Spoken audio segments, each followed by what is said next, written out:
प्रिय दोस्तों, आइए आज हम आपको स्कंद पुराण से कुछ ज्ञानवर्धक बातें बताने जा रहा हूँ। ध्यान पूर्वक सुनिए। अर्जुन ने पूछा, मुनि ऐतरेय किसके पुत्र थे? उनका निवास स्थान कहाँ था? परम बुद्धिमान ऐतरेय ने किस प्रकार भगवान वासुदेव से प्रसाद सिद्ध की थी? नारद जी ने कहा, कुंती नंदन, यही मेरे द्वारा स्थापित स्थान में जो हरित मुनि रहते थे, उन्हीं के वंश में एक श्रेष्ठ ब्राह्मण उत्पन्न हुए जो मांडुकी नाम से विख्यात थे। वे वेद वेदांगों के पारंगत पंडित थे। उनके इतरा नाम वाली पत्नी थी जो नारी के समस्त सद्गुणों से सुशोभित थी। उसके गर्भ से जो पुत्र हुआ उसी का नाम ऐतरेय था।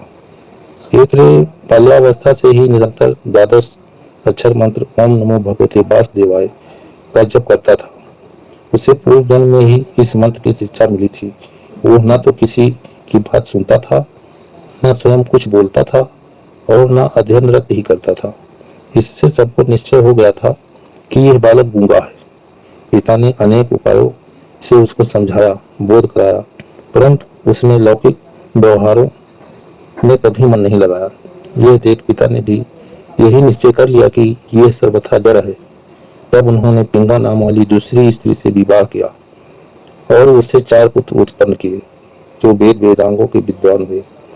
ऐतरेय भी प्रतिदिन तीनों समय भगवान वासुदेव के मंदिर में जाकर उस उत्तम मंत्र का जाप करने लगे।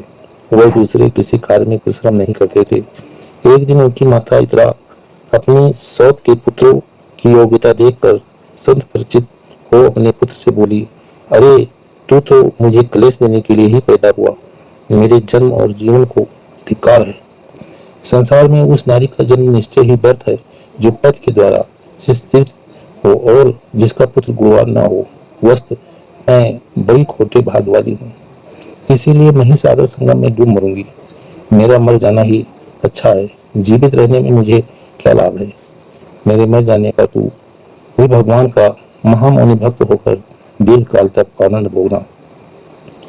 नारद जी कहते हैं, माता की यह बात सुनकर ऐतरेय ठठाकर हंस पड़े। वे बड़े धर्मज्ञ थे। उन्होंने 2 घड़ी भगवान का ध्यान करके माता के चरणों में प्रणाम किया और कहा, माँ, तुम मुझे मोह में पड़ी हुई अज्ञान को ही ज्ञान मान बैठी हो। सुबह जो सोचनीय नहीं है उसी के लिए तुम शोक करती हो और जो वास्तव में सोचनीय है उसके लिए तुम्हारे मन में तनी भी शोक नहीं होता। यह संसार मिथ्या है, इसमें तुम इस शरीर के लिए क्यों चिंतन एवं मोहित हो रही हो? यह तो मूर्खों का काम है। तुम जैसी विदुषी स्त्रियों को यह शोभा नहीं देता। संसार में 7 तत्व तो कुछ और ही है, किंतु अज्ञान से मोहित मनुष्य किसी और की आसार वस्तु को सार समझते हैं। तुम इस मानव शरीर को यदि सार मानती हो तो लोग इसकी भी असारता सुनो। यह तो मानव शरीर है। यह गर्भ से लेकर मृत्यु पर्यंत सदा अत्यंत कष्टप्रद है। यह शरीर एक प्रकार का घर है। हड्डियों का समूह ही इसके बाहर को संभालने वाला खंभा है। नाड़ी जाल रूपी रस्सियों से ही इसे बांधा गया है। रक्त और मांस रूपी मिट्टी से इसको लीपा गया है। विष्ठा और मूत्र रूपी द्रव्यों से संग्रह कर यह पात्र है। केश और रोम रूपी तृण से इसको छाया गया है। सुंदर रंग को त्वचा से इसके ऊपर रंग किया गया है। मुख ही इसका प्रधान द्वार है। 2 आंख, 2 कान, 2 नाक के छिद्र, ये ही 6 इसकी खिड़कियां हैं। दोनों होस्ट ही इसके द्वार को ढकने वाले किवाड़ हैं। दांत ही अर्गला किवाड़ बंद करने वाली किल्ली है। नारी और पसीने ही नारी को जल प्रवाह है। ये सदा काल की मुखान में स्थित है। ऐसे ही देह रूपी गेह में जीव नाम वाला गृहस्थ निवास करता है। इस घर में निर्गुणमयी प्रकृति ही इसकी पत्नी है तथा क्रोध, अहंकार, काम, ईर्ष्या और लोभ आदि ठीक उक्त गृहस्थ के संतान है। हाय, कितने कष्ट की बात है कि जीव इस देह गेह की मोह माया से मोह होकर तन्मुकुलित बर्ताव करता है। उसका जिस जिस विषय में जैसे मोह होता है वो सब बताता हूँ, सुनो। जैसे पर्वत से झरने गिरते रहते हैं उसी प्रकार शरीर से भी कफ और मूत्र आदि बहते रहते हैं। उसी देह के लिए जीव मोहित होता है। विष्ठा और मूत्र से भरे हुए चर्मपात की भांति यह शरीर समस्त अपित्र वस्तुओं का भंडार है और इसका एक प्रवेश, एक अंश भी पवित्र नहीं है। अपने शरीर से निकले हुए मल मूत्र आदि के जो प्रवाह है उनका स्पर्श हो जाने पर मिट्टी और जल से हाथ शुद्ध किया जाता है तथा उन्हीं अवैध वस्तुओं के भंडार रूप इस देह से न जाने क्यों मनुष्य को वैराग नहीं होता। सुगंधित तेल और जल आदि के द्वारा यत्न पूर्वक भली बात संस्कार यानी सफाई करने पर भी यह शरीर अपनी स्वाभाविक अविवृतता को नहीं छोड़ता है। ठीक उसी तरह जैसे कुत्ते की टेढ़ी पूंछ को कितना ही सीधा किया जाए वो अपना टेढ़ापन नहीं छोड़ पाती। अपनी देह की अपवित्र गंध से जो मनुष्य विरक्त नहीं होता उसे वैराग्य के लिए अन्य किस साधन का उपदेश दिया जाए। दुर्गंध तथा मल मूत्र के लेप को दूर करने के लिए ही शारीरिक शुद्ध का विधान किया गया है। इन दोनों गंध और तेल का निवारण हो जाने के पश्चात आंतरिक भाव के शुद्ध होने से मनुष्य शुद्ध होता है। भाव शुद्ध ही सबसे बढ़कर पवित्रता है, वही सब कर्मों में प्रमाणभूत है। आलिंगन पत्नी का भी किया जाता है और पुत्री का भी, परंतु दोनों में भाव का महान अंतर है। प्यारी पत्नी का आलिंगन किसी और भाव से किया जाता है एवं पुत्री का दूसरे भाव से। एक ही स्त्री के स्तनों को पुत्र दूसरे भाव से स्मरण करता है और पत्नी दूसरे भाव से। इसीलिए अपने चित्त को ही शुद्ध करना चाहिए। ब्रह्म शुद्ध के दूसरे दूसरे साधनों से क्या लेना।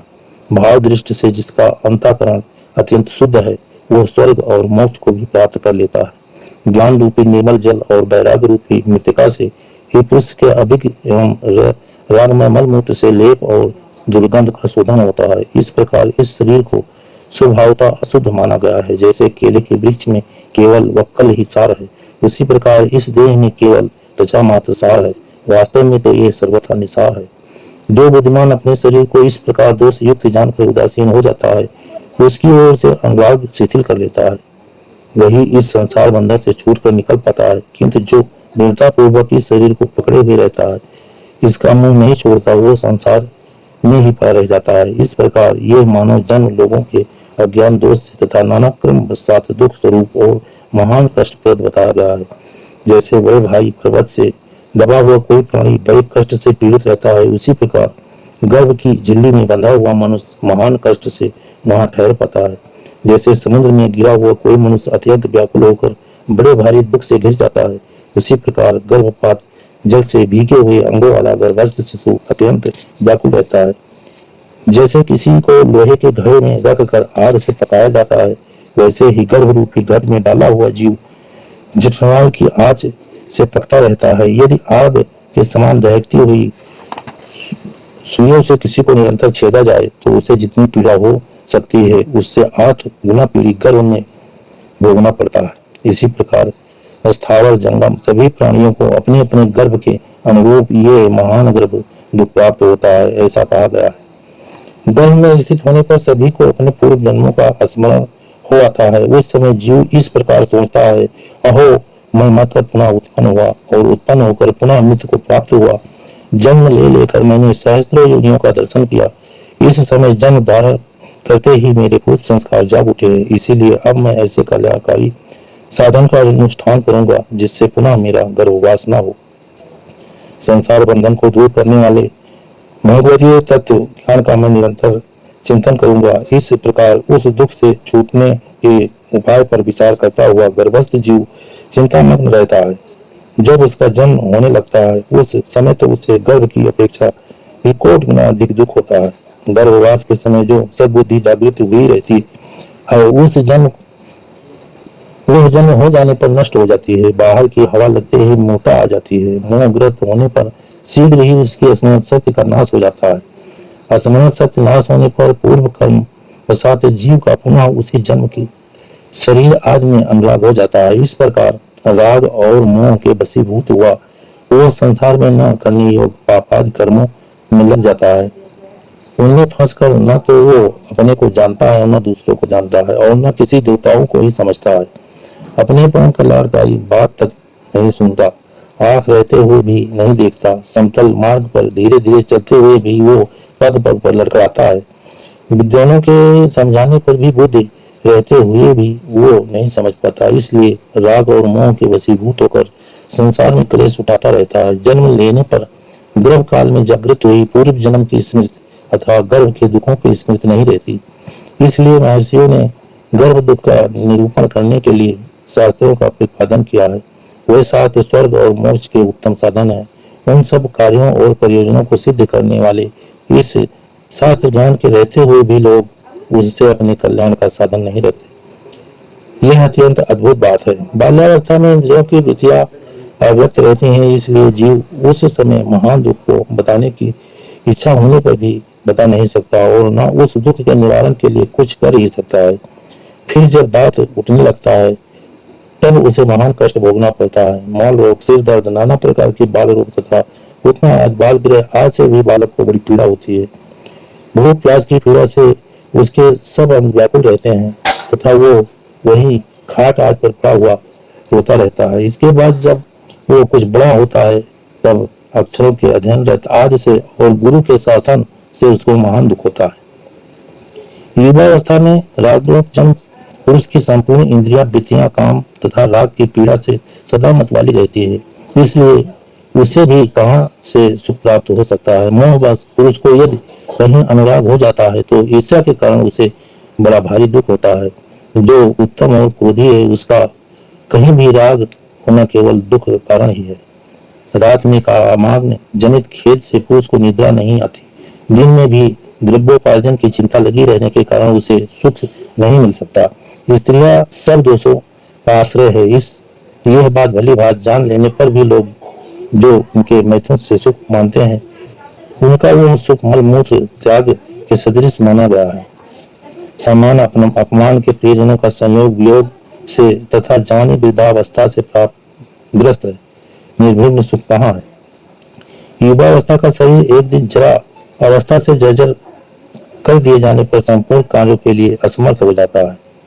उसके बदन में झुर्रियां पड़ जाती हैं, सिर के बाल सफेद हो जाते हैं और शरीर बहुत ढीला ढाला हो जाता है। स्त्री और पुरुष का वही रूप जो जवानी के दिनों में एक दूसरे का आधार था, जराग्रस्त हो जाने पर दोनों में से किसी को भी प्रिय नहीं लगता। बुढ़ापे से दबा हुआ पुरुष असमर्थ होने के कारण पत्नी, पुत्र आदि बंधु बांधवों तथा दुराचारी सेवकों द्वारा भी अपमानित होता है। वृद्धावस्था में रोगाणु पुरुष धर्म, अर्थ, काम और मोक्ष का साधन करने में असमर्थ हो जाता है, इसलिए युवावस्था में ही धर्म का आचरण करना चाहिए। बात, पित्त और कफ की विषमता की व्याधि फैलाती है। इस शरीर को बात आदि का समूह बताया गया है, इसलिए अपना यह शरीर व्याधिमय है ऐसा जानना चाहिए। इस शरीर में अनेक प्रकार के रोगों द्वारा बहुतेरे दुख प्रवेश कर जाते हैं, उनका पता अपने आप को भी नहीं लगता, फिर दूसरों को तो लग ही कैसे सकता है। इस देह में 101 व्याधियां स्थित है। इनमें से एक व्याधि तो काल के साथ रहती है और शेत आगंतुक मानी गई है। जो आगंतुक बताई गई है वे तो दवा करने से तथा जप, होम और दान शांत हो जाती है, परंतु मृत रूप व्याधि कभी शांत नहीं होती। नाना प्रकार की व्याधियां सर्प आदि प्राणी विष और अभिचार से ये सब देहधारियों को मृत्यु के द्वारा बताए गए हैं। यदि जीव का काल आ पहुंचा है तो सर्प और रोग आज से पीड़ित होने पर उसे धोनांतर भी जीवित नहीं रख सकते। काल से पीड़ित मनुष्य को औसत तपस्या, दान, मित्र तथा बंधु बांधवों कोई भी बचा नहीं सकते। रसायन, तपस्या, जप, योग, सिद्ध, महात्मा तथा पंडित ये सब मिलकर भी काल जनित मृत्यु को नहीं टाल सकते। समस्त प्राणियों के लिए मृत्यु के समान कोई दुख नहीं है, मृत्यु के समान कोई भय नहीं है तथा मृत्यु के समान कोई त्रास नहीं है। सती भार्या, उत्तम पुत्र, श्रेष्ठ मित्र, राज, ऐश्वर्य और सुख के सभी स्नेह पास में बंधे हुए हैं।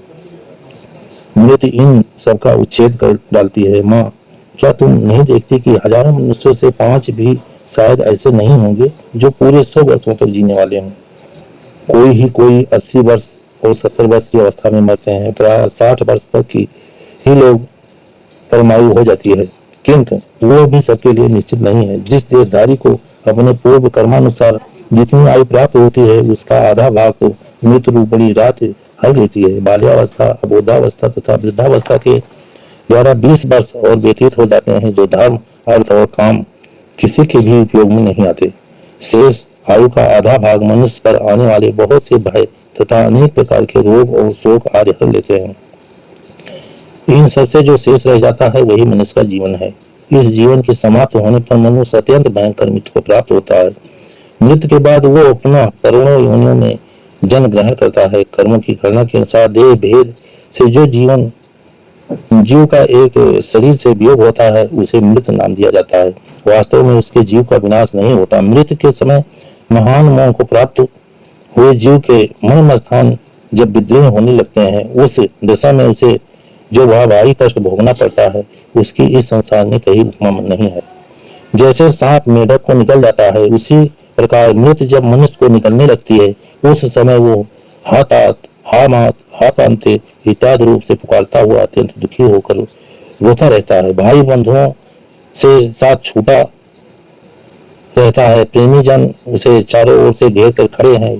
वो सूखते हुए मुख से गरम गरम लंबी सांस खींचता है, चार पाई पर चारों ओर बार बार करवट बदलता है, पीड़ा से मोहित होकर बड़े वेग से इधर उधर हाथ फेंकता है, खाट से भूम पर और भूम से खाट पर तथा फिर भूम पर आना चाहता है।